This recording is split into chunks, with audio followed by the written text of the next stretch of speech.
Good evening. आज काय आहे स्पेशल? प्रोटीन शेक, हेल्थ ड्रिंक, सत्व का स्मूदी? यातलं नक्की हेल्दी काय आहे हे तुम्हाला कळणार कसं? हेच आपण आजच्या चिअर्स टू हेल्दी ड्रिंक्स या 19व्या वेलनेस वेनसडे मध्ये बघणार आहोत. त्यासाठी मी आधी डॉक्टरांना इन्व्हाइट करते. Hello doctor. हॅलो शाल्मली. तर सगळ्यांना नमस्कार. येस, तर आता ना मी आधी थेट प्रश्नाकडेच येते. कुठलं ड्रिंक हेल्दी आहे हे कसं ओळखणार? म्हणजेच हेल्दी ड्रिंक हे तुम्ही कशाला म्हणाल? आणि सर्वात बेस्ट हेल्दी ड्रिंक कुठलं? सोपी व्याख्या आहे खरं सांगायचं तर. जे पेय पिणाऱ्याची गरज भागवतं ते हेल्दी. सगळ्यात प्रथम सगळ्यांना कामगार दिनाच्या शुभेच्छा. आज 1 मे आहे. कामगार म्हणजे काय हो? काम करून कशाची तरी निर्मिती करणारा कारागीर म्हणजे कामगार. मग शारीरिक कष्ट करून केलेली ती निर्मिती असो किंवा बौद्धिक कष्ट करून केलेली निर्मिती असो. आणि या सगळ्यांना लागणारं युनिव्हर्सल हेल्थ ड्रिंक जे आहे ते म्हणजे काय? तर ते म्हणजे पाणी. म्हणजे काय आहे की पाण्याची जागा कशानेच घेतली जात नाही. There is no replacement for pani. त्यामुळे शाल्मलीच्या प्रश्नाला मी उत्तर देईन की युनिव्हर्सल हेल्थ ड्रिंक कुठलं असेल तर ते पहिलं आहे ते पाणी. आणि त्या संदर्भात आपण अख्खा वेलनेस वेनसडेचा एपिसोड केला आहे. इतकं पाणी महत्वाचं आहे. अगदी बरोबर. मागचा आपला जो वेलनेस वेनसडेचा पाण्यावरचा एपिसोड आहे तो जरूर बघा. तर आता तिथनं आपण थोडं पुढे जाऊ. तुम्हाला माहितीये पूर्वी लोक उन्हातनं घरी आली, कुठलाही पाहुणा आला या कुठलीही व्यक्ती आली की पहिल्यांदा गुळाचा खडा आणि पाणी द्यायचं. म्हणजे त्यावेळी ते हेल्थ ड्रिंक होतं असं म्हणायला हरकत नाही. त्यानंतर नारळाचं पाणी किंवा शहाळ्याचं पाणी किंवा नीरा जे आपली उन्हामध्ये किंवा भर उन्हात घामाने निथळत असताना तहान भागवतात ते म्हणजे नारळाचं पाणी किंवा शहाळ्याचं पाणी. नारळाच्या पाण्यामुळे विशेष म्हणजे काय होतं तर शरीरातल्या पाण्याचं प्रमाण जे कमी झालेलं असतं म्हणजे डिहायड्रेशन झालेलं असतं ते परत रिस्टोअर होतं. पण सगळ्यात महत्त्वाचं त्याच्यामधनं इलेक्ट्रोलाइट्स मिळतात. म्हणजे सोडियम, पोटॅशियम हे जे इलेक्ट्रोलाइट्स शरीरातलं जे मीठ कमी होतं ना आपण म्हणतो तर ते जे घटक आहेत मिनरल्स आहेत ते आपल्याला नारळाच्या पाण्यातनं मिळतात. त्याच्यानंतर येतं ते लिंबू सरबत. म्हणजे जर तुम्हाला लिंबू सरबत तहान भागवतंच, तुम्हाला मीठ साखर त्याच्यात असते त्यामुळे ताजतवानं करतंच, पण त्याबरोबरच पचनाची कुणाला तक्रार असेल, गॅसेस असतील, पोट फुगलेलं असेल तर लिंबू सरबत जे आहे त्या पचनाला मदत करतं. आणि ती त्या प्रकारची गरज असणाऱ्याला लिंबू सरबत हे त्याच्यासाठी हेल्थ ड्रिंक आहे. त्याच्यानंतर आहे आपलं ताक. जिरं घातलेलं फक्कड ताक. आहा, त्याची महती काय वर्णावी. ज्या व्यक्तीला ग्रहणीचा त्रास असेल त्यांनी ताक प्यायलं तर त्याला अतिशय आराम मिळतो कारण ते पचनाला मदत करतं. ताक पचनाची क्षमता वाढवतं. अगदी आधुनिक भाषेत सांगायचं तर ते प्रोबायोटिक आहे. म्हणजे आपल्याला जे आवश्यक असलेले बॅक्टेरियाज जे आहेत, हेल्पफुल बॅक्टेरियाज, ते ह्या ताकातनं दह्यातनं आपल्याला मिळतात. त्यानंतर आली गोव्याची आपली सोलकढी. माशाचं अन्न जर पचन व्हावं नीट, त्याचं पचन व्हावं असं वाटत असेल तर सोलकढीला पर्याय नाही लोक हो. त्याच्यानंतर येतो तो जलजिरा किंवा सोडा. जलजिरा किंवा सोडायुक्त असेल किंवा नसेल पण तेही पाचक आहे. म्हणजे थोडक्यात त्यावेळी ती ड्रिंक्स ही हेल्थ ड्रिंक्स ठरतात. आणि जर त्रास नसताना जरी प्यायली तर ती एनर्जी ड्रिंक्स आहेतच. आपला उसाचा रस आहे. कडक उन्हातनं जा, घामानी निथळा, तहान लागू दे, थकवा येऊ दे आणि ग्लासभर उसाचा रस प्या. आहा, काय ताजतवानं वाटतं. मग आपलं कोकमाचं सरबत पण आहे, कैरीचं पन्हं पण आहे, वाळ्याचं सरबत आहे. ही सगळी उन्हाळ्याची कडकी कमी करणारी जी हेल्थ ड्रिंक्स आहेत ती सगळी एनर्जी ड्रिंक्स आहेत. आता बघा, ही हेल्थ ड्रिंक्स जी मी म्हणते ती कुणाला चालणार नाहीत. तर ज्या ड्रिंक्समध्ये साखरेचं प्रमाण खूप जास्त आहे अशी जी ड्रिंक्स आहे ते डायबिटिक लोकांना पन्ह किंवा सरबत की ज्याच्यात प्रचंड साखर आहे ती मात्र चालणार नाहीत. मग त्यांनी पाणी, नारळाचं पाणी, शहाळ्याचं पाणी किंवा तुमचं काय म्हणतात त्याला ताक, याच्यावर समाधान भागवावं. ती सुद्धा एनर्जायझर्स आहेतच की. जलजीरा आहे त्यांच्यासाठी. त्याच्यानंतर नॉर्थमध्ये सत्तू म्हणून जे प्यायलं जातं की काळे चणे जे असतात ते भाजून त्याचं पीठ करून त्याच्यामध्ये लिंबू रस, जिरं असं घालून एक ड्रिंक तयार केलं जातं. ते पण अतिशय रिफ्रेशिंग ड्रिंक आहे. याशिवाय अंबील आहे जी कर्नाटकात केली जाते. नाचणीची अंबील आहे, ज्वारीची अंबील आहे. ती त्यावेळी उन्हाळ्यासाठी हेल्थ ड्रिंक्सच आहेत. त्यानंतर थंडाई आहे जी होळीला केली जाते. दूध, खसखस वगैरे सगळं वाटून जे केलं जातं ना, ज्याच्यामध्ये बडीशोप असते, ती थंडाई हे त्यावेळीचं हेल्थ ड्रिंक आहे. त्याप्रमाणे साधं काही नाही तरी थंड दूध हे पण एक उन्हाळ्यासाठी, थकवा आलेला असताना, बाकी काही त्रास नसताना आणि तुम्हाला जर पचत असेल तर त्यावेळेचं ते हेल्थ ड्रिंक आहे. आणि शिवाय बार्ली वॉटर. उन्हाळ्यामध्ये जेव्हा खूप कडकी होते ना किंवा युरिनला त्रास होतो, जळजळ होते, तेव्हा बार्ली वॉटर अप्रतिम काम करतं. त्यामुळे तेही हेल्थ ड्रिंकच आहे. म्हणजे थोडक्यात काय, कुठलंही हेल्थ ड्रिंक जे आहे हे ऋतूनुसार बदलणार, त्याचे हेल्थ बेनिफिट्स बदलणार. कारण उदाहरणार्थ आत्ता जी हेल्थ ड्रिंक्स आहेत, पावसाळ्यात ही ड्रिंक्स काही they are no more healthy.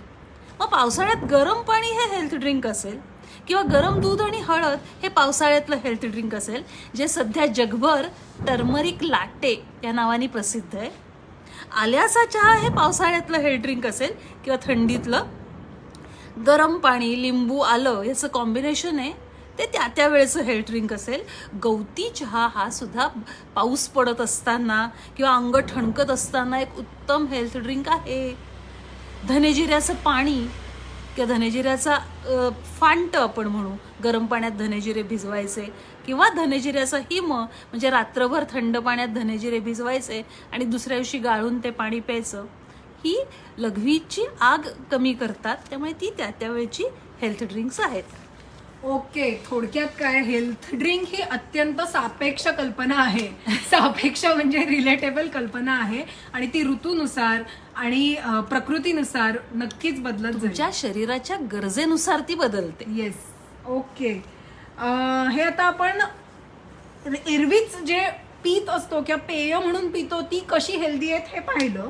पण तसंच वेगवेगळ्या फळांचे किंवा भाज्यांचे रस हे हेल्थ ड्रिंक असू शकतात का?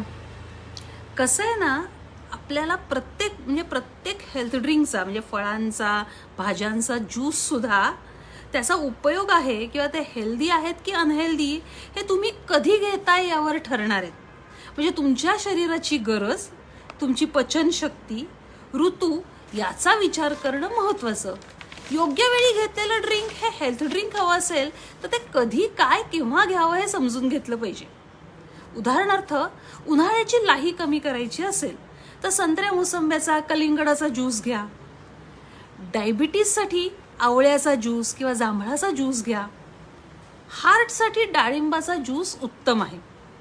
जर साखर कमी करायची असेल तर कडू कारल्याचा ज्यूस घ्यायला पाहिजे बरं का. लठ्ठपणा कमी करायचा असेल तर रामदेव बाबांनी सांगितलेला फेमस खीरा करेला टमाटर म्हणजे काकडी, कारलं आणि टोमॅटो यांचा ज्यूस किंवा दुधी भोपळ्याचा ज्यूस हा घेतला जातो. कोरफडीचा ज्यूस घेतला तर त्यामुळे पचन सुधारतं, पोट साफ होतं, स्किनसाठी पण उपयोगी पडतं.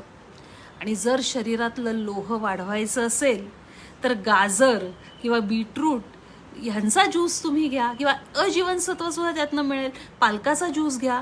माझ्या अनुभवात आहे अनेकांचं हिमोग्लोबिन कमी होत नाही किंवा काही प्रेग्नंट बायकांचं सुद्धा हिमोग्लोबिन कमी असतं किंवा काही प्रेग्नंट बायकांचं हिमोग्लोबिन कमी असतं आणि ते काही केल्या वाढत नाही. आणि जर आपण आयर्नची सप्लिमेंट्स घेतली म्हणजे लोह घेतलं तर त्याच्यामुळे कॉन्स्टिपेशन होणं किंवा घशाशी येणं, मळमळणं ह्यासारखे प्रॉब्लेम्स सुरू होतात. अशांना जेव्हा मी पालकाचा रस घ्या म्हणून सांगते त्यावेळी त्यांचं हिमोग्लोबिन तर वाढतंच, त्यांची कांती सुधारते आणि अनेक त्यासंबंधी लक्षणं कमी होताना आढळतात. त्यावेळी ते वरदान ठरतं. तर आता आयुर्वेदानुसार ज्यूस जर आपण घेतला तर आयुर्वेद काय म्हणतो ते बघूया. हे मी सगळे तुम्हाला उपयोग सांगितले की जे दिसतात ते. त्याच्यामध्ये शिवाय विटॅमिन्स आहेत, अँटीऑक्सिडंट्स आहेत, बरेच गोष्टी आहेत.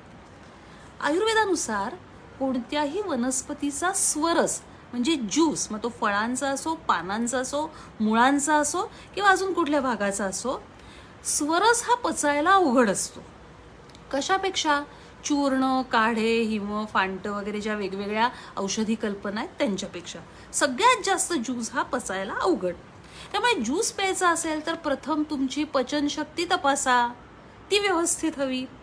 त्यानंतर ज्यूस हा फ्रेश काढूनच प्यायला पाहिजे, तरच त्याचा उपयोग होईल. कारण त्यातले जे काही विशिष्ट पोषकांश आहेत ते फ्रेश ज्यूसमध्ये जेवढे असतात त्यानंतर ते कमी कमी होत जातात. त्यानंतर योग्य मात्रेत आणि योग्य कालावधीसाठी ज्यूस प्यायला हवा. म्हणजे कसं, कारलं चांगलं म्हणून वर्षानुवर्ष पिऊन चालणार नाही कारल्याचा रस. आणि बीटरूट किंवा गाजर किंवा पालक अगदी 7-8 दिवस प्यायला आणि त्याचा फायदा दिसला असं होणार नाही. तो काही आठवड्यांसाठी वगैरे प्यायला पाहिजे. तसंच संत्री मोसंबीचा ज्यूस मी जसं म्हणलं की उन्हाळ्याची कडकी कमी करतो, पण तो पावसाळ्यात पिऊन चालणार नाही बरं का. लगेच तुमचा घसा धरेल, सर्दी खोकला होईल. शेवटी तो कूलिंग आहे ना, थंडावा आणतो. मग पावसाळ्यात थंडावा आणणारी गोष्ट आपल्याला घेऊन चालत नाही. तर अशा प्रकारे ज्यूस बद्दल आपण आयुर्वेदाच्या दृष्टीने विचार करू शकतो. ओके. याला जोडून असणारा भाग म्हणजे फळांच्या भाज्या आणि फळांच्या आणि भाज्यांच्या स्मूदीज. आणि ह्या भागाकडे आपण या एपिसोडच्या शेवटी येणारच आहोत. त्यामुळे ज्यांना स्मूदीज बद्दल अजून माहिती हवी आहे, स्टे ट्यून्ड. आपण तोही प्रश्न आणि तोही भाग घेणारच आहोत. सध्या पुढचा प्रश्न मी विचारते. सध्या खूप मोठ्या प्रमाणावर तेच आलाच तो प्रश्न, स्मूदी घेतली जाते, तर त्याविषयी काय सांगाल? हा, सध्या स्मूदीचं सगळ्या जनमानसामध्ये एक वेड आहे असं आपण म्हणू. मुळात स्मूदीमध्ये काय असतं तर फळं, भाज्या, सोय मिल्क किंवा आल्मॉन्ड मिल्क किंवा योगर्ट ज्याला म्हणतात, दहीच असतं ते. हे सगळे विविध प्रकार एकत्र वाटून त्याचा एक भला मोठा ग्लासभर ज्यूस जो आहे तो सकाळी सकाळी घेणं. आधुनिक शास्त्राच्या दृष्टीने त्यात काय काय असतं? फायबर्स भरपूर मिळतात, विटॅमिन्स मिळतात, मिनरल्स मिळतात, अँटीऑक्सिडंट्स मिळतात. त्याच्यामुळे इम्युनिटी वाढते, त्याच्यामुळे इन्शुलिन सेन्सिटिव्हिटी वाढते. हे सगळं मान्य. स्मूदीचे काही काही फायदे निश्चित आहेत. एस्पेशली काही डायबिटीसच्या पेशंट्सना स्मूदी घ्यायचा सल्ला दिला जातो सकाळी सकाळी. आणि त्याप्रमाणे त्यांच्यामध्ये शक्ती आल्यासारखं वाटतं, ताकद आल्यासारखं वाटतं, पोट साफ होतं. सगळं मान्य. आयुर्वेदाच्या दृष्टीने याचा विचार कसा करायचा बघूया. सगळ्यात महत्त्वाचं स्मूदी हा म्हणजे फळांचा आणि भाज्यांचा रस आहे. त्याचे जे काही एकंदरीत कॉम्बिनेशन आहे, जर पचनशक्ती चांगली असेल तर स्मूदी घ्या, अन्यथा स्मूदी सुद्धा पचायला अवघड आहे. स्मूदी घेतल्यावर लगेच तुम्ही काही खाऊ नका. स्मूदी घेतली आहे ना, ती छानपणे पचू दे, तुम्हाला भूक लागू दे, मग काहीतरी खा. तुमच्या पोटाची क्षमता तपासा आणि त्यावर स्मूदी घ्या त्यानंतर. आणि सगळ्यात महत्त्वाचं, विरुद्ध आहार ही जी संकल्पना आहे ना आयुर्वेदातली, म्हणजे काही गोष्टींचं कॉम्बिनेशन करायचं नाही. उदाहरणार्थ दही आणि फळं हे कॉम्बिनेशन योग्य नाही. तर अशी जर काही कॉम्बिनेशन करायची ज्या गोष्टी आहेत त्या होत नाही आहेत ना, याची पण एक काळजी आपण घ्यायला पाहिजे. कारण विरुद्ध आहारामुळे होणारे प्रॉब्लेम्स हे लगेच कळत नाही, ते काही वर्षांनी कळतात. आणि सगळ्यात महत्त्वाचं, स्मूदीज या फ्रेशली प्रिपेअर्ड म्हणजे ताज्या ताज्या करून प्यायला हव्यात. ओके. हां, पण म्हणजे पूर्णपणे त्यांना कटअप कॅन्सल करण्याचीही गरज नाही. का पूर्णपणे कॅन्सल करण्याची गरज नाही. कारण काही काही लोकांमध्ये स्मूदीनी चांगला फायदा दिसतो, त्यांना स्वतःला चांगला अनुभव येतो. मग कटाप का करायच्या? ओके. आणि आता आपला जो आजचा विषय आहे त्या विषयी म्हणजेच प्रोटीन शेक विषयी बोलूयात. हां. प्रोटीन शेकचं आजकाल खूप आपण ऐकतो. यंग लोकही, माझे मित्रमंडळीही अनेक प्रोटीन शेक्स घेतात, पोस्ट वर्कआउट शेक्स घेतात, मील रिप्लेसमेंट शेक्स घेतात, एनर्जी ड्रिंक्स घेतात. तर हे आपल्या डाएटमध्ये कितपत गरजेचे आहेत आणि ते बरोबर आहे का खरंच घेणं? प्रोटीन शेक्स विषयी तू प्रश्न विचारलास हे फार बरं झालं. कारण अनेक दिवसांपासून माझ्या मनात होतं आणि आपले जे एक प्रेक्षक आहेत अरुण कमळापूरकर म्हणून, त्यांनी सुद्धा आपल्याला मला वाटतं एका एपिसोडमध्ये हा प्रश्न विचारलेला आहे. Yes, ते आज जॉईनही झाले. हां, की प्रोटीन शेक्स घ्यावेत की घेऊ नये, कितपत घेणं चांगलं. मुळात प्रोटीन्सची गरज जास्त कुणाला आहे, तर ज्यांना मसल बिल्डिंग करायचं आहे, 6 पॅक ॲब्स करायचे आहेत, जे ॲथलेट्स आहेत या जिममध्ये आहेत, वेटलिफ्टर्स आहेत, त्यांना खास मसल बिल्डिंगसाठी अतिरिक्त प्रोटीनची गरज असते. याशिवाय कुणाला असते, तर ज्यांना प्रचंड वीकनेस आलेला आहे किंवा सर्जरी झाली आहे आणि त्यांना रिकव्हरी पटकन व्हायला हवी आहे, किंवा ज्यांची भूक कमी आहे पण प्रोटीन शरीरात जाणं गरजेचं आहे, किंवा काही जर भाजलेली वगैरे लोक असतील तर त्यांच्यामध्ये प्रोटीनची रिक्वायरमेंट खूप जास्त असते. अशा वेळी अशा लोकांना प्रोटीन अतिरिक्त प्रमाणात जाणं गरजेचं असतं आणि त्यामुळे मेडिकल सुपरव्हिजन खाली त्यांनी प्रोटीन्स घेणं किंवा प्रोटीन शेक्स घेणं एक वेळ मी मान्य करीन. पण अन्यथा तुम्ही नॅचरल प्रोटीन्सचा उपयोग करा. म्हणजे काय, तर अन्नामधनं, डाळींमधनं, नॉनव्हेजमधनं, अंड्यामधनं किंवा दुग्धजन्य जे पदार्थ आहेत त्यातले फॅट्स काढून टाकून बाकीचं जे आहे, जे काही पनीर आहे किंवा त्याच्यातनं मिळणारे प्रोटीन्स तुम्ही जरूर घ्या. भरपूर कडधान्य खा, किंवा अजून शेंगांच्या भाज्या खा की ज्याच्यात नॅचरल प्रोटीन्स आहेत. आपल्या ड्रायफ्रुट्समध्ये सुद्धा प्रोटीन्स असतात, बदामामध्ये, अक्रोडामध्ये, पिस्त्यामध्ये, काजूमध्ये. ते प्रोटीन्स तुम्ही नॅचरल फॉर्ममध्ये घ्या. आता जर एखाद्याला प्रोटीन शेक्स घ्यायचेच असतील, फॉर एक्झाम्पल कोणाला तरी वे प्रोटीन घ्यायचं असतं, प्रोटीन शेक घ्यायचा असतो, तर सगळ्यात महत्त्वाचं तुमच्यासाठी जे योग्य प्रोटीन आहे त्या प्रोटीनची निवड करा आणि त्याचा पोर्शन साईज बघा. कारण पोर्शन जर जास्त झाला तुम्हाला तर तुमचं वेट गेन होऊ शकतं. म्हणजे तुम्हाला जर वाटत असेल प्रोटीन्स हे वेट लॉससाठी करायचं आहे तर तसं होत नाही बरं का, त्यांनी एक्स्ट्रा वेट गेन होईल.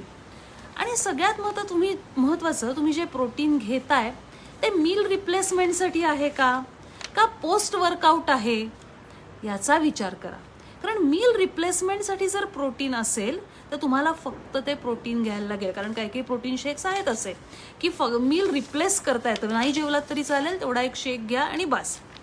आता मला तुम्हाला इथे सगळ्यांना सावध करायचं आहे. व्हे प्रोटीन्सचे किंवा काही विशिष्ट प्रोटीन्सचे काही आपण म्हणतो की काही दुष्परिणाम आहेत.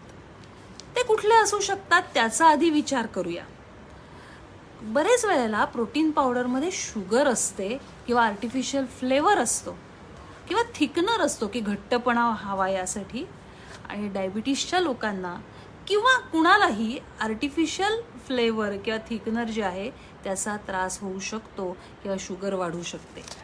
दुसरं तुम्हाला सांगते, प्रोटीन शेक्सचं फॅड सध्या आहे, त्याचे लॉंग टर्म इफेक्ट्स हे फारसे कोणाला माहीत नाहीत.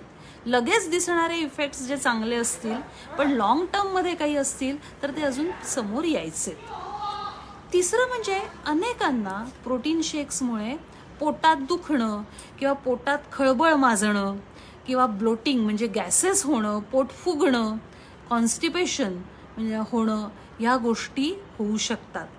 अनेकांचं डोकं दुखतं प्रोटीन शेक घेतल्यावर किंवा पायात क्रॅम्प्स येतात, मळमळ होते.